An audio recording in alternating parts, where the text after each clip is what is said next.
વિક્રમ સંવત 1302 સોમનાથ પાટણમાં વણિક શેઠની દીકરીના લગ્ન લેવાણા।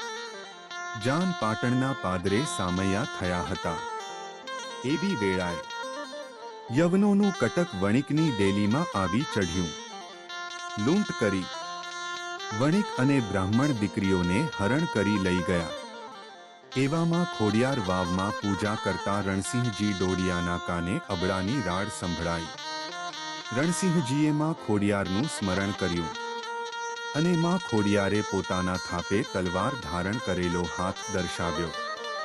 એ જ તલવારથી કમળ પૂજા કરી। રણસિંહજી ઘોડા પર સવાર થયા અને યુદ્ધ માટે દોડી ગયા। સાનખતાળાના ટીંબે ભયાનક યુદ્ધ થયું। રણસિંહજીએ યવનોના આખા કટકનો વિનાશ કર્યો અને વણિક બ્રાહ્મણ દીકરીઓને મુક્ત કરી।